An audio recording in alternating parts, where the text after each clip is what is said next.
यो देशको लोकतन्त्र चलेको छ, यो देशको संविधान चलाउने काम भएको छ।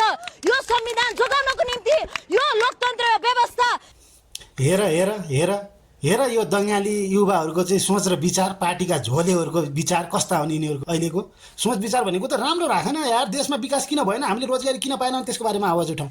अब स्थानीय सरकारले चाहिँ दबाब देऊ क्या, बुझ्यो नि। घोराई तुलसीपुर रोड कति वर्ष भयो हामी जन्मेको, अहिले आधा उमेर गइसक्यो, मेरो 34 वर्षको उमेर म भए मैले देखेको त्यस्तै छ। खाल्डा र खुल्टी घोराई तुलसीपुर रोडमा दुईवटा गाडीहरू राम्ररी चढ्न सक्दैन। त्यो किन विकास भएन भनेर त्यसको बारेमा आवाज उठाएको छौ, कहिले उठायो? तुलसीपुरको एयरपोर्ट थाहा छ कहिले, अहिले 65 वर्षभन्दा बढी भइसक्यो, त्यो किन विकास भएन?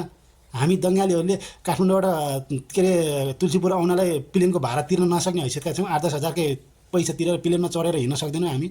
त्यसको बारेमा किन उठाउँदैनौँ? किन चाहिँ तुलसीपुरको एयरपोर्टमा सुचारू रूपमा किन चाहिँ प्लेन चल्दैन? यदि तुलसीपुरको एयरपोर्ट चल्ने हो भने सल्यान, रुकुम, रोल्पा, नेपालगञ्जको मान्छेलाई पनि सहज हुन्छ, बुझ्यो नि। त्यसको बारेमा किन चाहिँ आवाज उठाउनु, त्यसमा किन चाहिँ गर्दैन? अहिले एउटा पार्टीको झन्डा जल्यो भन्दैमा तिमीहरू चाहिँ उफ्रिनु पर्ने के कारण छ?